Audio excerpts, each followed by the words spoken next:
दोस्तों, आपको कहानी पसंद आए तो लाइक, कमेंट, शेयर और सब्सक्राइब जरूर करें ताकि मुझे इससे और नई कहानी लाने की प्रेरणा मिल सके।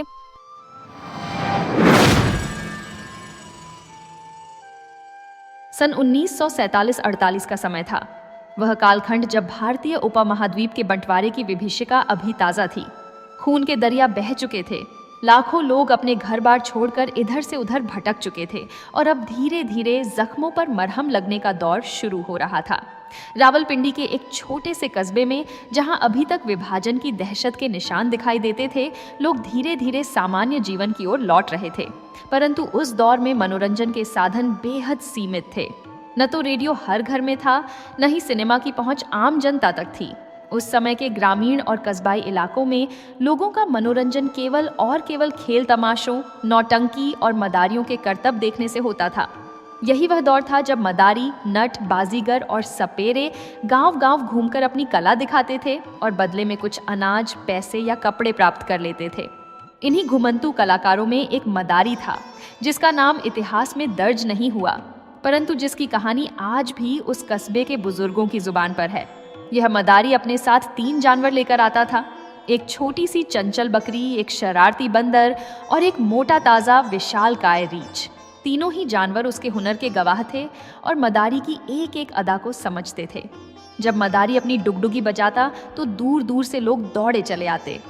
बच्चे, बूढ़े, जवान सभी उस खुले मैदान में इकट्ठा हो जाते जहां मदारी अपना तमाशा दिखाता था। सबसे पहले बंदर आता। मदारी जैसे ही सलाम कर कहता, बंदर अपनी लाल टोपी उतारकर झुक जाता और दर्शकों को सलाम करता। लोग तालियां बजाते और बच्चे खिलखिलाकर हंस पड़ते। फिर बकरी की बारी आती। मदारी की आवाज पर वह अपने 2 पिछले पैरों पर खड़ी हो जाती और संतुलन बनाए रखते हुए कुछ कदम चलती। यह देखकर दर्शकों में आश्चर्य की लहर दौड़ जाती। परंतु असली तमाशा तब शुरू होता जब रीछ मैदान में उतरता। वह एक विशाल भूरे रंग का रीछ था, जिसकी काली काली आंखें और मोटा शरीर देखकर लोगों में एक अजीब सा रोमांच और भय दोनों का मिश्रण हो जाता। मदारी जैसे ही अपनी डुगडुगी की थाप तेज करता, रीछ अपने पिछले पैरों पर खड़ा हो जाता और धीरे धीरे नाचने लगता। उसका विशाल शरीर लय में हिलता, उसके पंजे हवा में लहराते और उसकी हरकतें इतनी सधी हुई होती कि लगता जैसे वह वर्षों से यही कर रहा हो। लोग मंत्रमुग्ध होकर देखते रहते। कोई पैसे फेंकता, कोई अनाज के दाने, तो कोई गुड़ का टुकड़ा। मदारी खुश होता और अपने जानवरों को इनाम देता। यह सिलसिला हर हफ्ते चलता और मदारी उस कस्बे का एक अभिन्न हिस्सा बन गया था। बच्चे उसका इंतजार करते, बड़े अपने काम से फुर्सत निकालकर तमाशा देखने आते और बूढ़े लोग अपनी चारपाइयों पर बैठकर दूर से ही यह सब देखते रहते। उस दौर में सिनेमा का चलन बेहद कम था। शहरों में भले ही 1-2 सिनेमा घर हों, परंतु कस्बों और गांवों तक उसकी पहुंच नहीं थी। और जो लोग सिनेमा देखने जाते भी थे, उनके लिए यह एक बड़ा खर्च होता था। इसलिए आम जनता के लिए मदारी का तमाशा ही मनोरंजन का सबसे बड़ा और सस्ता साधन था।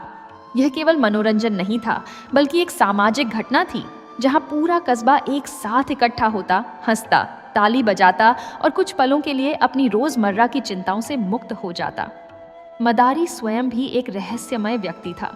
उसके चेहरे पर हमेशा एक मुस्कान रहती, परंतु उसकी आंखों में एक गहरी उदासी भी झलकती थी। शायद उसने भी बंटवारे की त्रासदी देखी थी। शायद उसने भी अपने परिवार को खोया था, परंतु वह अपने दुख को कभी जाहिर नहीं करता था। उसका जीवन उसके जानवरों के इर्द गिर्द घूमता था। वह उन्हें अपनी संतान की तरह प्यार करता, उनकी देखभाल करता और उनके साथ ही खेतों के किनारे अपनी फटी पुरानी चादर बिछाकर सो जाता। रीछ उसका सबसे पुराना साथी था। मदारी ने उसे बचपन में ही पाला था और वर्षों तक उसे तरह तरह के करतब सिखाए थे। रीछ भी अपने मालिक के प्रति वफादार था और उसके हर इशारे को समझता था। परंतु क्या मदारी को पता था कि इस वफादार जानवर के भीतर भी कुछ भावनाएं हैं? क्या उसे अंदाजा था कि उसका यह पालतू रीछ एक दिन ऐसा कुछ कर बैठेगा जो पूरे कस्बे को हिला देगा? उस समय तो मदारी केवल अपने धंधे में व्यस्त था। वह हर हफ्ते उस कस्बे में आता, अपना तमाशा दिखाता, कुछ पैसे और अनाज समेटता और फिर अगले गांव की ओर निकल जाता। उसे नहीं पता था कि नियति ने उसके लिए क्या लिखा है। वह नहीं जानता था कि उसका यह रीछ, जो इतने वर्षों से उसका आज्ञाकारी सेवक रहा है, एक दिन उसकी सबसे बड़ी मुसीबत बन जाएगा। परंतु नियति के हाथों में कुछ और ही योजना थी। यह कहानी केवल एक मदारी और उसके रीछ की नहीं थी। यह एक ऐसी विचित्र प्रेम कथा थी जो आगे चलकर त्रासदी में बदलने वाली थी। यह एक ऐसी घटना थी जो उस कस्बे के इतिहास में हमेशा के लिए अंकित हो जाने वाली थी। तो फिर वह कौन थी जिसने इस वफादार रीछ के मन में तूफान खड़ा कर दिया? किस दृश्य ने इस निरीह जानवर को एक खूंखार दैत्य में बदल दिया? और क्यों यह कहानी एक ऐसे अंत की ओर बढ़ने वाली थी जहां इंसान और जानवर दोनों हार जाने वाले थे? उसी कस्बे में जहां मदारी अपना तमाशा दिखाता था, एक पुराना मकान था। यह मकान कस्बे के मुख्य बाजार से थोड़ा हटकर एक संकरी गली के अंत में स्थित था। इसकी दीवारें समय के थपेड़ों से पुरानी पड़ चुकी थीं और छत पर जगह जगह से घास उग आई थी। मकान की लकड़ी की खिड़कियां और दरवाजे भी उम्र के बोझ तले भारी लग रहे थे।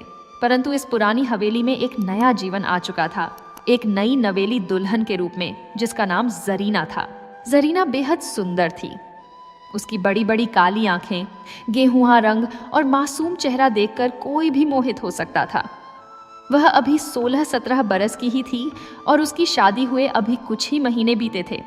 उसका पति, जिसका नाम रहीम था, एक मेहनती और सीधा सादा आदमी था। वह दिन भर कस्बे में मजदूरी करता और शाम को घर लौटता।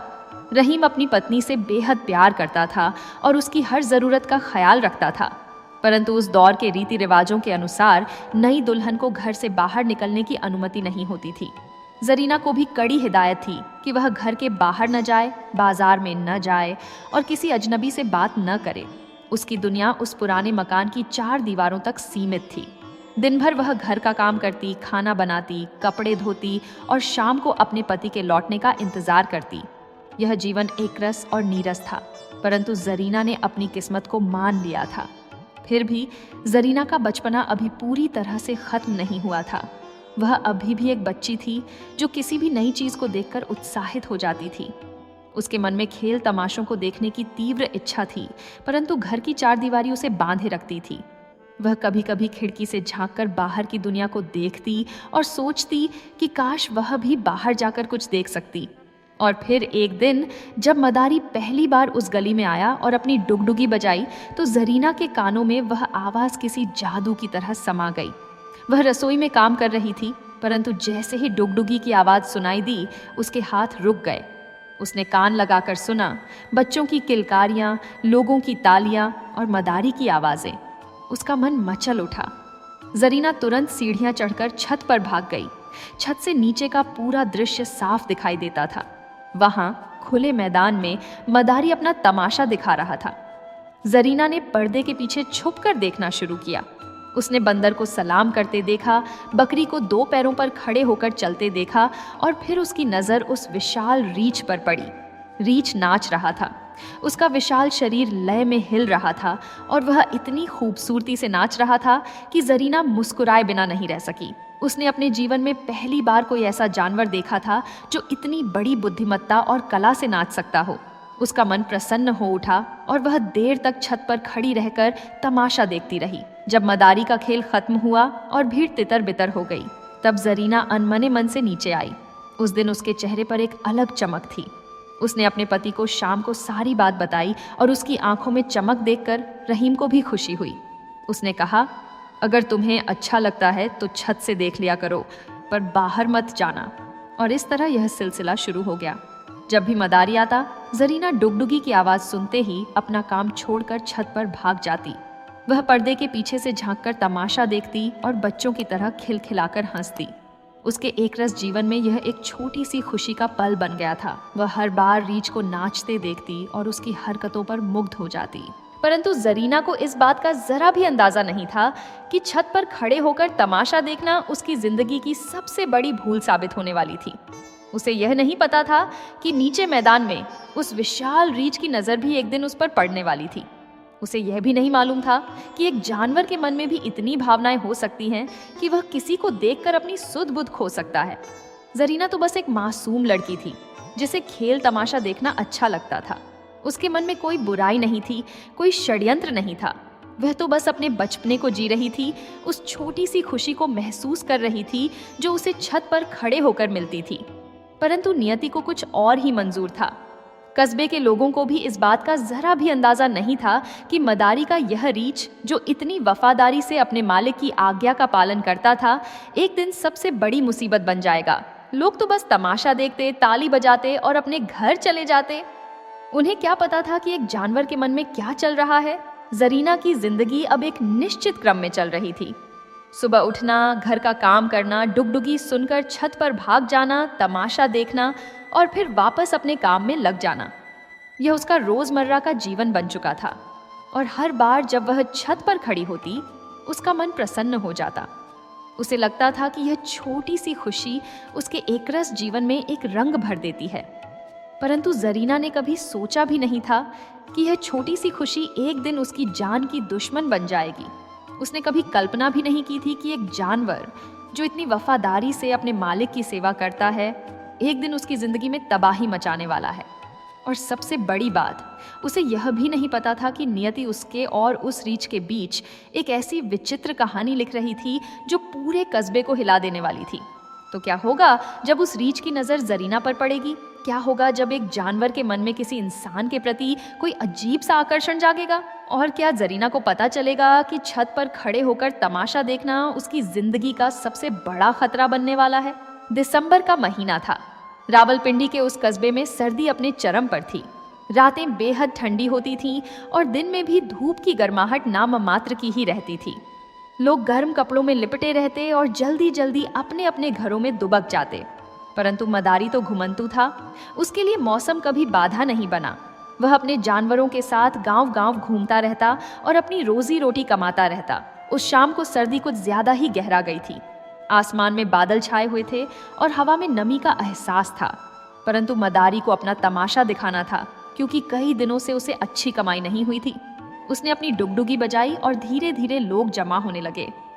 बच्चे, बूढ़े, जवान सभी अपनी शॉलें और कंबल लपेटे हुए मैदान में आ गए। सर्दी चाहे कितनी भी हो, मदारी का तमाशा कौन छोड़ना चाहता था। बंदर ने पहले अपना करतब दिखाया। उसने सलाम किया, कुछ उछल कूद की और फिर लोगों से पैसे मांगने लगा। बकरी ने अपने 2 पैरों पर खड़े होकर चलने का करतब दिखाया। लोग तालियां बजाते रहे और मदारी को उत्साहित करते रहे। और फिर आई बारी रीछ की, असली तमाशे की। मदारी ने अपनी डुगडुगी की थाप तेज कर दी। रीछ धीरे धीरे अपने पिछले पैरों पर खड़ा हुआ और नाचने लगा। उसका विशाल शरीर लय में हिलने लगा। उसके मोटे मोटे पंजे हवा में लहराने लगे और उसकी काली काली आंखों में एक अजीब सी चमक थी। लोग मंत्रमुग्ध होकर देख रहे थे। कुछ बच्चे डर के मारे अपनी माताओं के पीछे छुप गए, तो कुछ बड़ों ने जोर जोर से तालियां बजानी शुरू कर दी। रीछ नाच रहा था, परंतु उसकी आंखें इधर उधर भटक रही थीं। वह अपने मालिक की आज्ञा का पालन तो कर रहा था, परंतु उसका मन कहीं और था। अचानक नाचते नाचते उसकी नज़र ऊपर की ओर उठी और वहां उस पुराने मकान की छत पर पर्दे के पीछे से झांकती हुई जरीना दिखाई दी। जरीना आज भी छत पर आ गई थी। उसने अपना घूंघट ओढ़ रखा था और पर्दे के पीछे छुपकर तमाशा देख रही थी। उसके चेहरे पर मुस्कान थी और उसकी आंखें रीछ के करतबों को देख रही थीं। वह बिल्कुल बेखबर थी कि नीचे उस रीछ की नज़र उस पर टिक गई है। रीछ ने जरीना को देखा और उसके कदम थम गए। वह अचानक से रुक गया, मानो किसी ने उस पर जादू कर दिया हो। उसकी आंखें जरीना पर टिक गईं और वह बिना पलक झपकाए उसे देखता रहा। डुगडुगी की थाप अभी भी चल रही थी। लोग अभी भी तालियां बजा रहे थे, परंतु रीछ बिल्कुल स्थिर खड़ा था, मानो समय रुक गया हो। मदारी को लगा कि शायद रीछ थक गया है। उसने सोचा कि शायद सर्दी के कारण या फिर ज्यादा नाचने के कारण रीछ की तबीयत खराब हो गई है। उसने तुरंत डुगडुगी बंद कर दी और रीछ को बैठने का इशारा किया। रीछ धीरे धीरे बैठ गया, परंतु उसकी नजरें अभी भी ऊपर की ओर, उस छत की ओर टिकी हुई थीं। लोगों ने इसे नहीं देखा। उन्हें लगा कि तमाशा खत्म हो गया है और वे धीरे धीरे वहां से चले गए। कुछ लोगों ने मदारी को पैसे दिए, कुछ ने गुड़ और चने दिए और फिर सब अपने अपने घरों की ओर चल दिए। मदारी ने अपने जानवरों को समेटा और खेतों की ओर चल दिया, जहां वह हमेशा रात बिताता था। परंतु रीछ का मन शांत नहीं था। उसने जो देखा था वह उसके दिमाग में बार बार घूम रहा था। जरीना का चेहरा, उसकी मुस्कान, उसकी आंखें, सब कुछ रीछ की स्मृति में अंकित हो गया था। वह समझ नहीं पा रहा था कि उसे क्या हो गया है। वह तो एक जानवर था, परंतु उसके मन में भी कुछ भावनाएं जागने लगी थीं। ऐसी भावनाएं जिन्हें वह समझ नहीं पा रहा था। उस रात जब मदारी ने रीछ को खेत के किनारे एक पेड़ से बांधा और खुद अपनी चादर बिछाकर सोने की तैयारी की, तब रीछ लेट तो गया, परंतु उसकी आंखों में नींद नहीं थी। वह बार बार करवट बदल रहा था। उसका मन बेचैन था। वह उस दिशा की ओर देख रहा था जहां वह मकान था, जहां जरीना रहती थी। मदारी को अपने रीछ की इस बेचैनी का अंदाजा नहीं था। उसने सोचा कि शायद सर्दी के कारण रीछ को आराम नहीं मिल रहा है।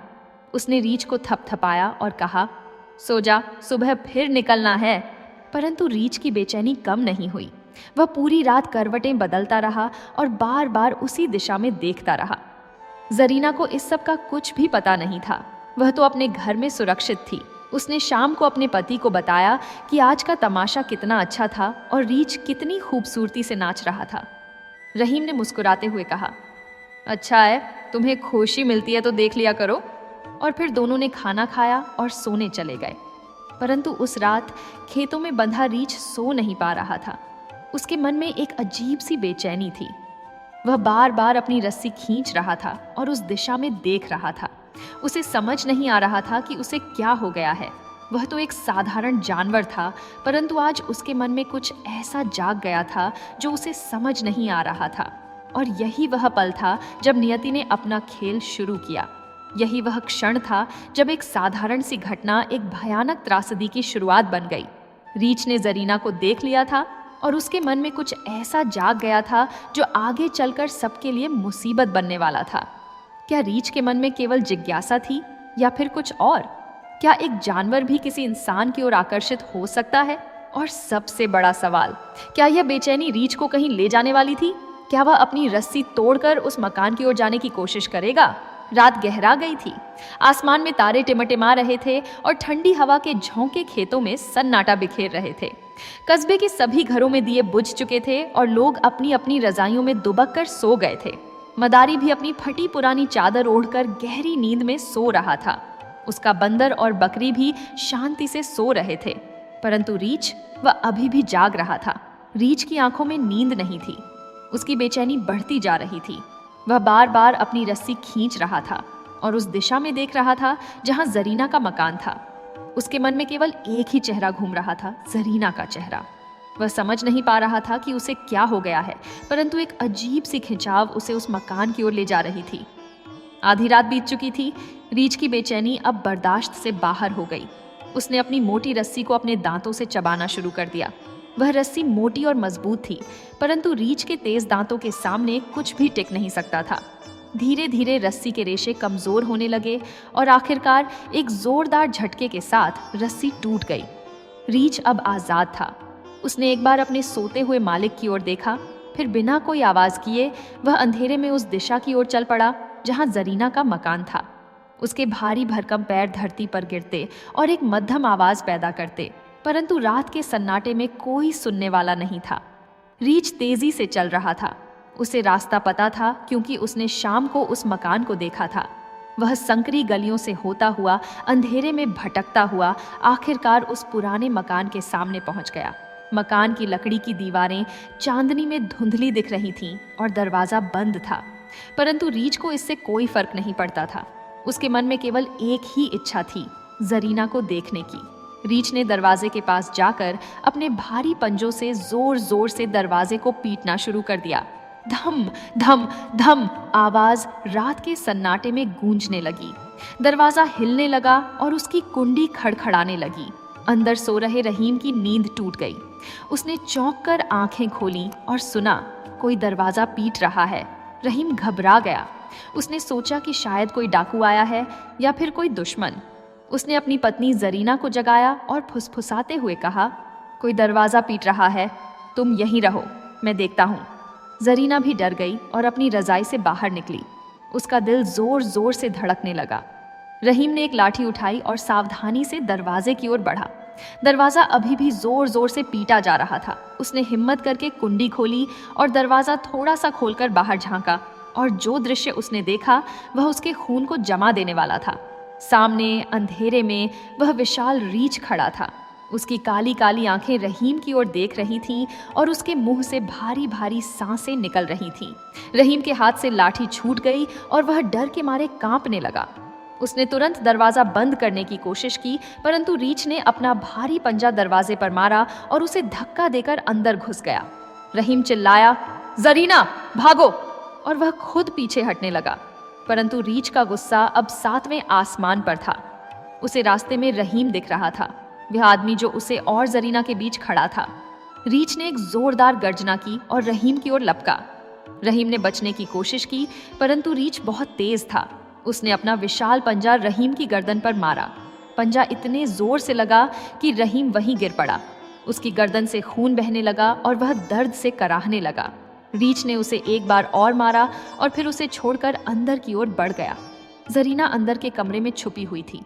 उसने अपने पति की चीखें सुनी थी और वह डर के मारे कांप रही थी। उसे समझ नहीं आ रहा था कि क्या हो रहा है। वह केवल इतना जानती थी कि कोई भयानक चीज उसके घर में घुस गई है। रीछ ने अंदर के कमरे का दरवाजा तोड़ दिया और अंदर घुस गया। वहां कोने में दुबकी हुई जरीना खड़ी थी। उसके चेहरे पर आतंक था और उसकी आंखों में आंसू थे।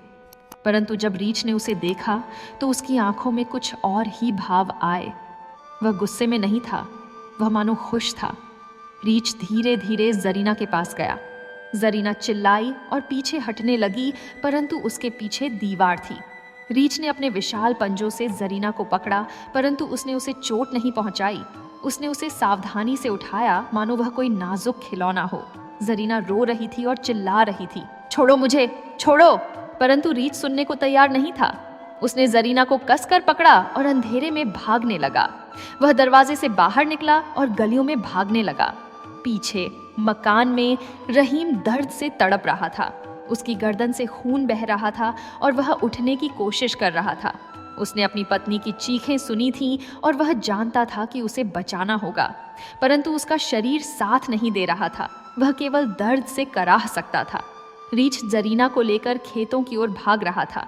जरीना चिल्ला रही थी, रो रही थी, परंतु रीछ की पकड़ इतनी मजबूत थी कि वह छूट नहीं सकती थी। रात का अंधेरा गहरा था और रीछ उसी दिशा में भाग रहा था जहां मदारी सो रहा था। आखिरकार रीछ खेतों में पहुंच गया। वहां एक बड़ा सा पत्थर था। रीछ ने जरीना को उस पत्थर पर बिठाया और फिर उसके सामने बैठ गया। जरीना अभी भी रो रही थी, उसका पूरा शरीर कांप रहा था, परंतु रीछ ने उसे चोट नहीं पहुंचाई। उसने केवल उसके पांव चाटने शुरू कर दिए, मानो वह उसे प्यार कर रहा हो। क्या यह प्यार था या पागलपन? क्या एक जानवर के मन में इतनी भावनाएं हो सकती हैं? और अब क्या होगा? क्या कोई जरीना को बचा पाएगा या फिर यह रात उसकी आखिरी रात साबित होगी? रहीम का दर्द असहनीय था, परंतु अपनी पत्नी को बचाने की चाह ने उसे हिम्मत दी। वह किसी तरह घिसटते हुए बाहर निकला और अपने पड़ोसियों के दरवाजे पर पहुंचा। उसने जोर जोर से दरवाजा पीटना शुरू कर दिया और मदद के लिए पुकारा। उसकी आवाज में इतना दर्द और घबराहट थी कि पड़ोसी तुरंत जाग गए। जब पड़ोसियों ने दरवाजा खोला तो देखा कि रहीम की हालत बहुत खराब है। उसकी गर्दन से खून बह रहा था और वह मुश्किल से खड़ा हो पा रहा था। रहीम ने रोते हुए बताया, मदारी का रीछ, वह जरीना को उठा ले गया, बचाओ उसे, जल्दी करो। उसकी आवाज टूट टूट कर निकल रही थी। पड़ोसियों को विश्वास नहीं हुआ। एक रीछ किसी लड़की को उठा ले गया, यह कैसे संभव है? परंतु रहीम की हालत देखकर उन्हें समझ आ गया कि कुछ बहुत गंभीर हो गया है। तुरंत पूरे मोहल्ले में शोर मच गया। लोग अपने घरों से बाहर निकल आए। कुछ ने लाठियां उठाईं, कुछ ने मशालें जलाईं और सभी मिलकर उस दिशा की ओर दौड़ पड़े जहां मदारी सोता था। रात का अंधेरा अभी भी गहरा था, परंतु मशालों की रोशनी में रास्ता दिख रहा था। लगभग 20-25 लोगों की भीड़ तेजी से खेतों की ओर बढ़ रही थी। सभी के हाथों में लाठियां, डंडे और कुछ के पास फावड़े भी थे। उनके मन में गुस्सा था। कैसे एक जानवर ने उनके कस्बे में घुसकर ऐसी धृष्टता की? खेतों में पहुंचकर उन्होंने देखा कि मदारी अभी भी सो रहा है। उन्होंने उसे जोर से हिलाया और चिल्लाकर पूछा, तेरा रीछ कहाँ है? उसने हमारे कस्बे की एक लड़की को उठा लिया है। मदारी घबराकर उठ गया। उसने तुरंत देखा कि रीछ की रस्सी टूटी हुई है और रीछ वहां नहीं है। मदारी का चेहरा पीला पड़ गया। वह समझ गया कि कुछ बहुत बुरा हो गया है। उसने हाथ जोड़कर कहा, मुझे माफ कर दो, मुझे नहीं पता था कि वह भाग जाएगा, मैं उसे ढूंढता हूँ। परंतु गांव वालों के पास अब धैर्य नहीं था। वे चारों ओर देखने लगे और तभी थोड़ी दूर पर एक पत्थर के पास मशाल की रोशनी में उन्होंने वह दृश्य देखा जो उन्हें हैरान कर देने वाला था। जरीना उस पत्थर पर बैठी हुई थी और रीछ उसके पांव चाट रहा था। जरीना का चेहरा आतंक से भरा हुआ था। उसकी आंखों में आंसू थे, परंतु वह जिंदा थी। रीछ ने उसे कोई घातक चोट नहीं पहुंचाई थी। यह दृश्य विचित्र था। एक भयानक जानवर जो अपनी ताकत से किसी को भी मार सकता था, वह एक लड़की के पांव चाट रहा था, मानो वह उसे पूज रहा हो। रीछ की आंखों में कोई हिंसा नहीं थी, बल्कि एक अजीब सा भाव था, प्यार का, समर्पण का, या फिर किसी अनजानी चाहत का। गांव वालों ने तुरंत चिल्लाना शुरू कर दिया, छोड़ उसे, दूर हट जा। परंतु रीछ ने उन्हें सुना और अपना सिर उठाया। उसकी आंखों में अब गुस्सा था। वह समझ गया कि ये लोग जरीना को छीनने आए हैं। उसने एक जोरदार गर्जना की और अपने पिछले पैरों पर खड़ा हो गया। उसका विशाल शरीर मशाल की रोशनी में और भी डरावना लग रहा था। मदारी आगे बढ़ा। उसने कहा, रुको, मैं उसे समझाता हूँ। वह मेरा रीछ है, वह मेरी बात सुनेगा। उसने अपनी डुगडुगी निकाली और बजाने लगा। वह रीछ के पास गया और उसे शांत करने की कोशिश की। बैठ जा, उसने कहा, यह गलत है, लड़की को छोड़ दे। परंतु रीछ ने अपने मालिक की बात नहीं सुनी। जब मदारी ने जरीना को छुड़ाने की कोशिश की तो रीछ ने अपने ही मालिक पर हमला कर दिया। उसने अपने पंजे से मदारी को धक्का दिया और वह जमीन पर जा गिरा। मदारी चिल्लाया, नहीं, ये मत करो। परंतु रीछ अब किसी की नहीं सुन रहा था। उसके मन में केवल एक ही बात थी, जरीना को किसी से नहीं छीनने देना। गांव वालों ने देखा कि रीछ अपने मालिक पर भी हमला कर रहा है। अब उनका गुस्सा और बढ़ गया। उन्होंने तय किया कि रीछ को मारना ही होगा। सभी ने अपनी लाठियां उठाईं और एक साथ रीछ पर टूट पड़े। लाठियों की बौछार शुरू हो गई। रीछ ने बचने की कोशिश की, परंतु चारों ओर से वार हो रहे थे। रीछ गुस्से में गर्जना करता रहा। उसने कुछ लोगों को अपने पंजों से मारा, परंतु लाठियों की मार इतनी तेज थी कि वह लड़खड़ाने लगा। उसके शरीर पर चोटें आने लगीं और वह धीरे धीरे कमजोर पड़ने लगा। परंतु फिर भी वह जरीना के पास से हटने को तैयार नहीं था। इसी बीच कुछ औरतों ने जरीना को पकड़कर खींचा और उसे रीछ से दूर ले गई। जरीना बेहोश हो चुकी थी। इतने डर और आतंक से उसका दिमाग काम करना बंद कर चुका था। औरतें उसे सुरक्षित स्थान पर ले गईं और उसे पानी पिलाया। रीछ ने देखा कि जरीना को ले जाया जा रहा है। वह फिर से गरजा और उनकी ओर लपकने की कोशिश की, परंतु तब तक लाठियों की मार ने उसे लहूलुहान कर दिया था। वह धीरे धीरे गिरने लगा और आखिरकार जमीन पर ढेर हो गया। मदारी रो रहा था। उसका वफादार साथी, जिसे उसने बचपन से पाला था, अब खून में लथपथ पड़ा था। उसने हाथ जोड़कर गांव वालों से कहा, बस करो, अब बहुत हो गया। परंतु किसी ने उसकी नहीं सुनी।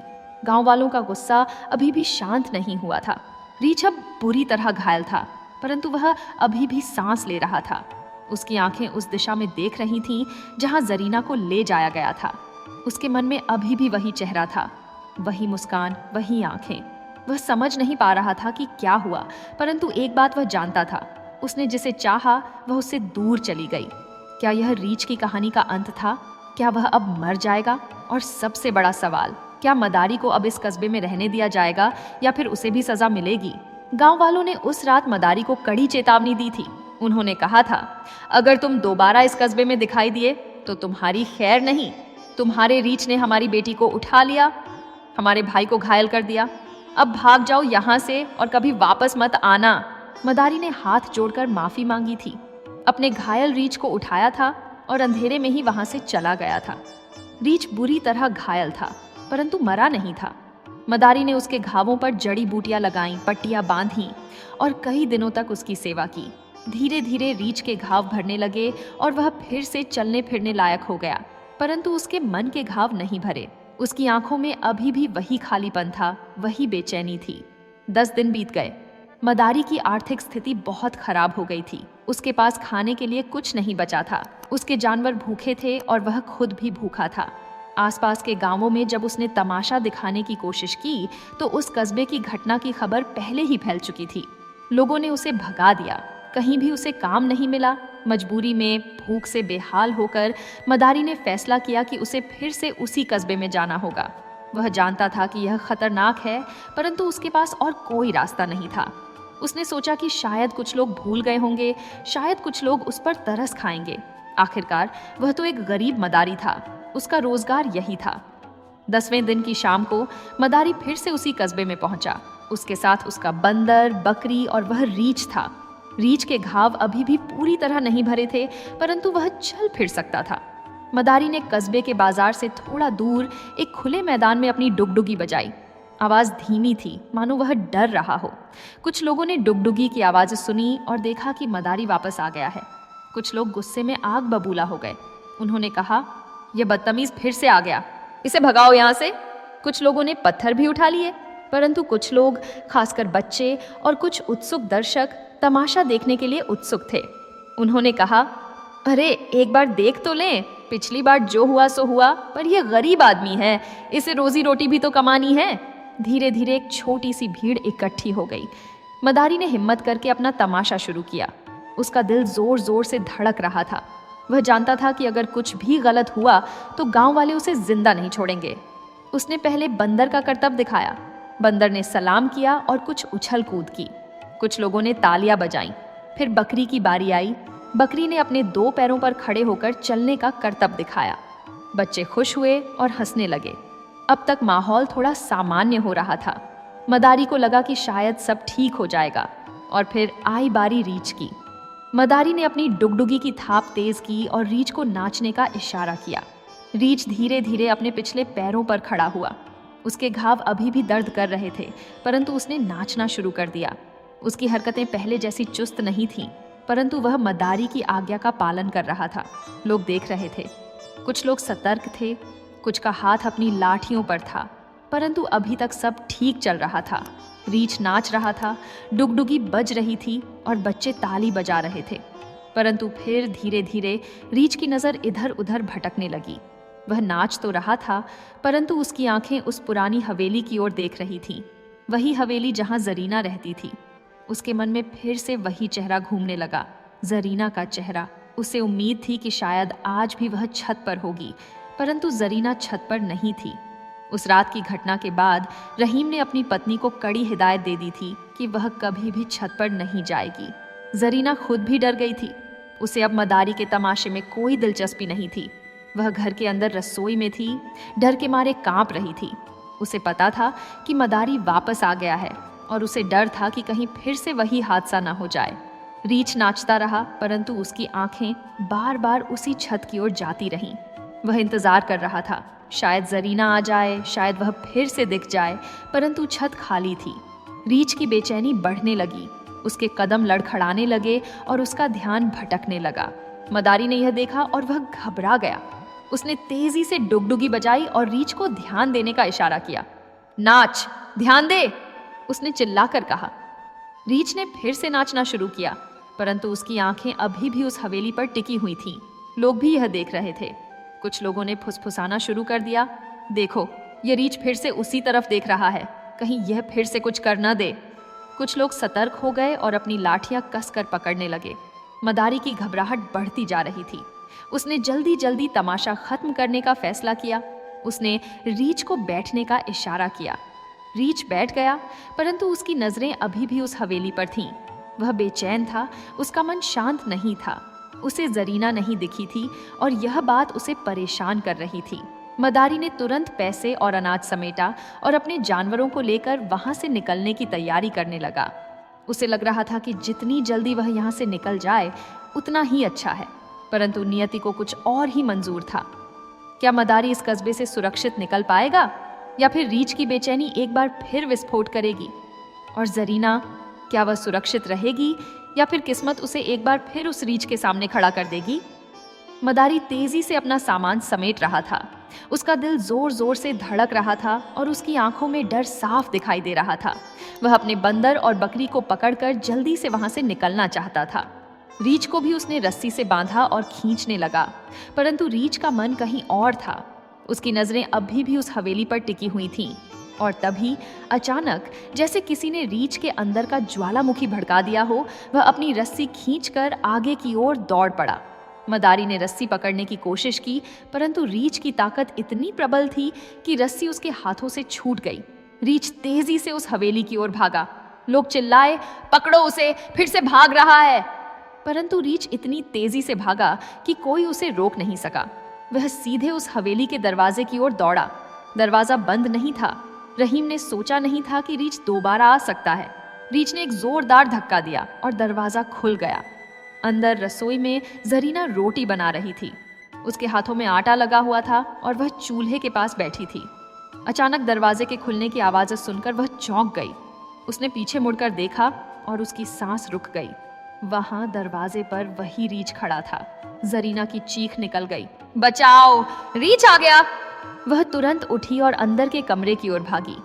रहीम भी घर में था। वह तुरंत दौड़ा और अपनी पत्नी को देखा जो डर से कांप रही थी। उसने तुरंत समझ लिया कि फिर से वही हो रहा है। रहीम ने घबराकर जरीना को एक पुरानी लकड़ी की संदूक में छुपाने का फैसला किया। वह संदूक बड़ा था और उसमें कपड़े रखे जाते थे। उसने जल्दी से कपड़े बाहर निकाले और जरीना को अंदर बैठा दिया। चुप रहो, आवाज मत करो, उसने फुसफुसाते हुए कहा और संदूक का ढक्कन बंद कर दिया। परंतु यह योजना असफल साबित हुई। रीछ अब कमरे में घुस चुका था। उसने रहीम को देखा और गुस्से में गर्जना की। रहीम ने एक लाठी उठाई और रीछ को रोकने की कोशिश की, परंतु रीछ का गुस्सा अब 7वें आसमान पर था। उसे केवल जरीना चाहिए थी और यह आदमी उसके रास्ते में खड़ा था। रीछ ने एक जोरदार हमला किया। उसने अपने भारी पंजे से रहीम को मारा। रहीम चिल्लाया और दीवार से टकरा गया। रीछ ने फिर से हमला किया। इस बार उसने रहीम की छाती पर वार किया। रहीम का मुंह से खून निकलने लगा। उसने बचने की कोशिश की, परंतु रीछ बहुत ताकतवर था। एक और जोरदार वार के बाद रहीम धड़ाम से जमीन पर गिर पड़ा। उसकी सांसें धीमी पड़ने लगीं। अब रीछ का ध्यान उस संदूक पर गया। उसे पता था कि जरीना वहीं है। उसने संदूक की ओर बढ़ना शुरू किया। अंदर जरीना अपनी सांस रोके बैठी हुई थी। उसे बाहर की आवाजें सुनाई दे रही थीं, रहीम की चीखें, रीछ की गर्जना। वह समझ गई थी कि कुछ भयानक हो रहा है। रीछ ने संदूक को अपने पंजों से हिलाना शुरू कर दिया। संदूक भारी था, परंतु रीछ की ताकत के सामने कुछ भी नहीं था। उसने संदूक को जोर जोर से धक्के देने शुरू कर दिए। संदूक हिलने लगा और इधर उधर लुढ़कने लगा। अंदर जरीना की हालत बेहाल हो गई। संदूक के हिलने से उसका सिर और शरीर संदूक की दीवारों से टकरा रहा था।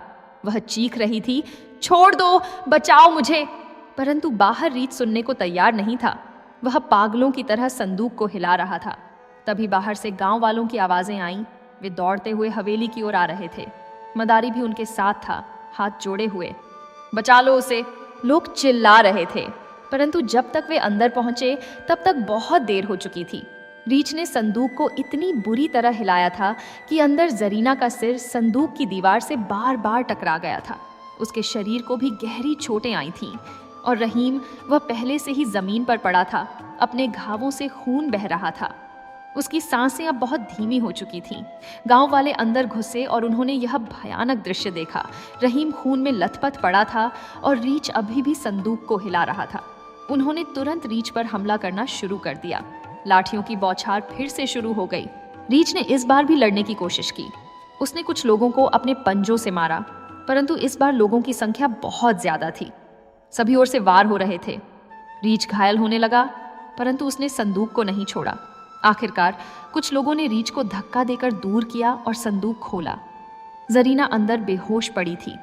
उसके सिर से खून बह रहा था और उसके शरीर पर चोटें थीं। औरतों ने तुरंत उसे बाहर निकाला और पानी छिड़कने की कोशिश की, परंतु जरीना की हालत बहुत गंभीर थी। रहीम को भी उठाने की कोशिश की गई, परंतु उसकी चोटें भी बहुत गहरी थीं। उसकी छाती पर रीछ के पंजों के निशान थे और उसके शरीर से बहुत खून बह चुका था। और इसी बीच दोनों, जरीना और रहीम, ने अपनी अंतिम सांसें लीं। दर्द से तड़पते हुए कुछ ही क्षणों में दोनों ने इस दुनिया को अलविदा कह दिया। गांव वाले हैरान और दुखी थे। एक खुशहाल परिवार का यह अंत कैसे हो गया? क्या रीछ ने यह सब जानबूझकर किया था, या फिर वह नहीं समझ पाया कि उसके प्यार ने सबको तबाह कर दिया? और अब उस रीछ का क्या होगा? क्या वह अब अपने किए का अंजाम भुगतेगा? जब जरीना और रहीम की मृत्यु हो गई तो कुछ पलों के लिए पूरे कमरे में सन्नाटा छा गया। गांव वाले स्तब्ध खड़े थे। किसी को विश्वास नहीं हो रहा था कि यह सच है। एक जवान जोड़ा, जिनकी जिंदगी अभी शुरू हुई थी, अब इस दुनिया में नहीं रहा। उनके सपने, उनकी उम्मीदें, उनका प्यार, सब कुछ एक पल में खत्म हो गया था। औरतें रोने लगीं। जरीना की माँ, जो पड़ोस में रहती थी, चीखती हुई आई और अपनी बेटी के शरीर पर गिर पड़ी। उसकी चीखें पूरे मोहल्ले में गूंज रही थीं। मेरी बेटी, मेरी जरीना, वह बार बार रो रही थी। रहीम के भाई भी आ गए और अपने भाई के शरीर को देखकर फूट फूट कर रोने लगे, परंतु रीछ अभी भी वहीं था। गांव वालों ने उसे भी बुरी तरह पीटा था और वह अब कमरे के एक कोने में पड़ा था, घायल और लहूलुहान। उसकी सांसें तेज चल रही थीं और उसके शरीर से खून बह रहा था, परंतु उसकी आंखें अभी भी खुली थीं और वे जरीना की ओर देख रही थीं। कुछ लोगों ने रीछ को मारने के लिए फिर से लाठियां उठाईं, परंतु तभी एक बुजुर्ग ने हाथ उठाकर सबको रोका। रुको, उसने कहा, देखो उसे। सभी ने रीछ की ओर देखा। रीछ अब धीरे धीरे रेंगते हुए जरीना के शरीर की ओर बढ़ रहा था। उसकी चाल अब लड़खड़ा रही थी। उसके घाव गहरे थे और वह समझ रहा था कि उसका अंत नजदीक है, परंतु फिर भी वह जरीना के पास पहुंचना चाहता था। गांव वाले चुपचाप देख रहे थे, हैरान और उलझन में। रीछ आखिरकार जरीना के शरीर के पास पहुंच गया। उसने अपना विशाल सिर जरीना के हाथ पर रख दिया और उसके चेहरे को देखने लगा। जरीना की आंखें बंद थीं। उसका चेहरा शांत था, मानो वह सो रही हो। रीछ ने धीरे से उसके हाथ को सूंघा, फिर उसे चाटा। उसकी आंखों में अब गुस्सा नहीं था, न ही हिंसा, बस एक गहरी उदासी थी। कुछ देर तक रीछ वैसे ही बैठा रहा, जरीना के पास, उसके हाथ को चाटता रहा, मानो वह समझ गया हो कि जरीना अब कभी नहीं उठेगी, कभी नहीं हंसेगी, कभी नहीं चलेगी। उसके मन में क्या चल रहा था यह कोई नहीं जानता, परंतु उसकी आंखों में जो खालीपन था वह सब कुछ बयान कर रहा था। फिर धीरे धीरे रीछ ने अपना सिर जरीना के पैरों के पास झुका दिया। वह वैसे ही बैठ गया मानो शोक मना रहा हो। उसकी सांसें अब धीमी पड़ रही थीं। उसके शरीर से अभी भी खून बह रहा था, परंतु उसने हिलने की कोशिश नहीं की। वह बस वहीं बैठा रहा, जरीना के पास, मानो अंतिम विदाई दे रहा हो। गांव वालों में से कुछ के दिलों में दया का भाव जागा। एक बुजुर्ग ने कहा, यह केवल एक जानवर है। वह नहीं जानता था कि वह क्या कर रहा है। उसके मन में कुछ भावना थी जिसे वह समझ नहीं पाया। परंतु दूसरे लोग अभी भी गुस्से में थे। उन्होंने कहा, इस जानवर ने हमारी बहन बेटी को मार डाला, इसे सजा मिलनी चाहिए। और फिर फैसला हो गया। गांव वालों ने तय किया कि रीछ को मार दिया जाएगा। कुछ लोगों ने भारी लाठियां और तलवारें उठाईं। मदारी हाथ जोड़कर रो रहा था, नहीं, मेरे रीछ को मत मारो, वह बस एक जानवर है, उसे माफ कर दो। परंतु किसी ने उसकी नहीं सुनी। गांव वालों ने रीछ को घेर लिया। रीछ ने उनकी ओर देखा, परंतु उसने विरोध नहीं किया। वह थक चुका था, घायल हो चुका था और शायद उसने अपनी किस्मत को स्वीकार कर लिया था। उसकी आंखें अभी भी जरीना पर टिकी हुई थीं और फिर एक के बाद एक वार शुरू हो गए। लाठियां, तलवारें, डंडे, सब कुछ रीछ पर बरसने लगा। रीछ ने एक मध्यम सी गर्जना की, परंतु फिर चुप हो गया।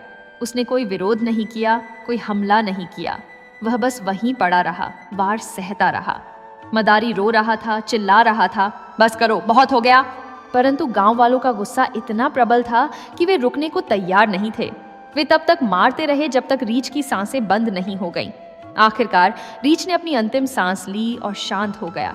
उसका विशाल शरीर अब निश्चल पड़ा था, खून में लथपथ। गांव वालों ने रीछ के शरीर को बोटी बोटी काट डाला। उनका गुस्सा इतना था कि वे उसे पूरी तरह से नष्ट करना चाहते थे। मदारी केवल देखता रहा, रोता रहा, परंतु वह कुछ नहीं कर सका। उसका वफादार साथी, जिसे उसने बचपन से पाला था, अब उसकी आंखों के सामने मार दिया गया था। जब सब कुछ खत्म हो गया तो गांव वालों ने मदारी से कहा, अब भाग जा यहाँ से और दोबारा कभी इस कस्बे में मत आना। अगर तू फिर दिखा तो तेरे साथ भी वही होगा जो तेरे रीछ के साथ हुआ। मदारी ने हाथ जोड़े, अपने बंदर और बकरी को लिया और रोते रोते वहां से चला गया। उसका दिल टूट चुका था, उसकी आंखों में आंसू थे और उसका भविष्य अंधकारमय था। जरीना और रहीम के शरीरों को अंतिम संस्कार के लिए ले जाया गया। पूरा कस्बा शोक में डूब गया। लोग रो रहे थे, उदास थे। यह एक ऐसी त्रासदी थी जो किसी ने कभी सोची नहीं थी। एक साधारण सा मदारी का तमाशा जो लोगों को खुशी देता था, अंततः इतनी बड़ी मुसीबत में बदल गया और रीछ की अनोखी पागल सी प्रेम कहानी यहीं खत्म हो गई। कोई नहीं जानता कि रीछ के मन में वास्तव में क्या था। क्या यह प्यार था? क्या यह जुनून था? या फिर यह केवल एक जानवर की समझ से परे की भावना थी? परंतु एक बात तय थी, इस कहानी में सभी हार गए। जरीना हार गई, रहीम हार गया, रीछ हार गया और मदारी भी हार गया। यह एक ऐसी त्रासदी थी जहां न तो कोई विजेता था, न ही कोई सही या गलत। यह केवल एक दुर्भाग्यपूर्ण घटना थी, जहां भावनाओं ने विवेक को हरा दिया, जहां प्रकृति ने समाज से टकराव किया और जहां अंत में सभी को अपनी कीमत चुकानी पड़ी। कई दशक बीत गए, परंतु रावलपिंडी के उस कस्बे में यह कहानी आज भी सुनाई जाती है।